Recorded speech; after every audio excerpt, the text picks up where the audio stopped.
Salam sejahtera. Hari ini saya akan membincangkan tentang Khalifah Harun al-Rashid. Khalifah Harun al-Rashid dilahirkan di Iran pada 27 Zulhijrah tahun 145 Hijrah.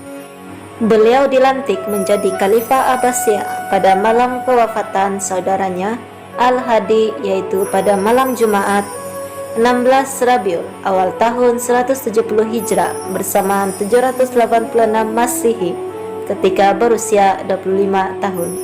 Beliau merupakan Khalifah kelima daripada Kekhalifahan Abbasiyah dan Khalifah Bani Abbas yang terkenal. Pada tahun 163 Hijrah, beliau menjadi Gabenor Al-Saifa dan tahun kemudian dilantik menjadi Gabenor Maghribi. Beliau mendapat pendidikan agama dan ilmu pengetahuan di istana yang dibimbing oleh Yahya bin Khalid al-Barmak. Khalifah Harun al-Rashid mempunyai kepribadian yang tinggi dan mempunyai pengalaman luas dari segi pentadbiran, kemasyarakatan, dan ilmu pengetahuan. Beliau seorang yang mencintai ilmu dan para penuntut ilmu, menghormati alim ulama, mengagungkan kehormatan Islam, malah meminati bidang seni, yaitu syair dan kasidah. Pemerintahan Baginda dianggap sebagai zaman keemasan Islam karena Baghdad pada ketika itu menjadi pusat perdagangan dan pusat ilmu serta peradaban Islam yang terulung.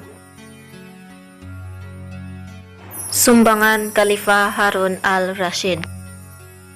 Sumbangan yang pertama ialah hubungan diplomatik. Khalifah Harun al-Rashid telah menjalin hubungan dengan negara-negara lain Byzantine, Perancis, dan Andalusia bagi meluaskan syiar Islam dan mengukuhkan kerajaan Abbasiyah. Khalifah Harun al-Rashid juga berjaya memaksa Byzantine membuat perdamaian dengan kerajaan Abbasiyah. Berikutan tindakan tentara tersebut yang menyerang wilayah Islam di Asia Minor.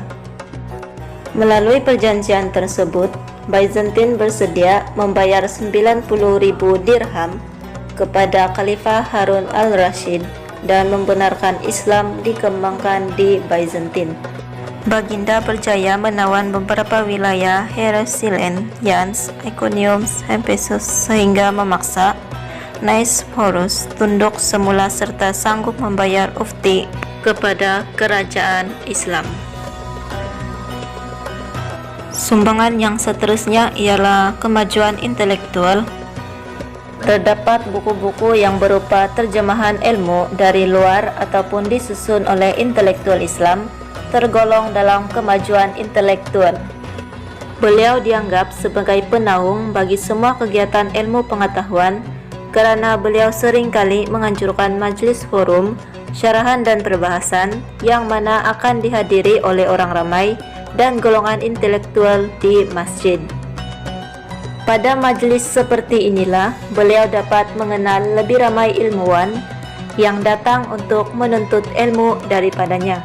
Sebagai seorang khalifah, beliau seharusnya mampu melaksanakan kewajiban dalam menyebarkan ilmu pengetahuan kepada semua masyarakat dalam negaranya.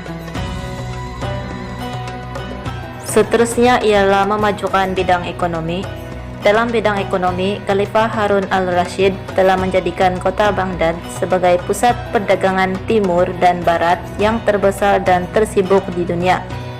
Banyak aktiviti perdagangan dijalankan di situ dan ini menarik kedatangan ramai pedagang asing untuk pedagang di kota tersebut.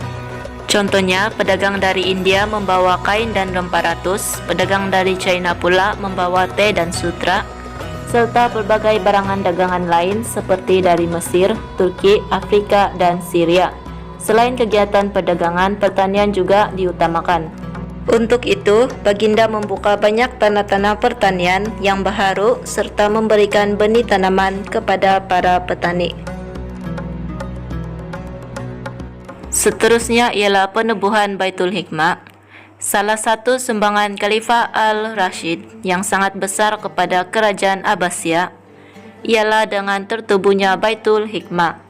Sikap prihatin beliau dalam bidang ilmu pengetahuan mendorong beliau untuk menubuhkan institusi itu sebagai satu tempat penyebaran ilmu pengetahuan. Semua kegiatan keilmuan ini merupakan satu usaha yang cemerlang dilakukan oleh beliau ketika mentadbir kerajaan Abbasiyah. Baitul Hikmah ini juga menggabungkan pelbagai fungsi. Antaranya ialah sebagai tempat penyimpanan buku-buku, pengumpulan buku, perpustakaan, pusat akademik dan balai penterjemahan. Ia juga merupakan lambang pendidikan yang terpenting dan telah menandingi kemasyhuran perpustakaan Iskandaria. Karena tanggung jawab beliau sebagai seorang khalifah, beliau begitu gigih dalam memperkembangkan ilmu pengetahuan.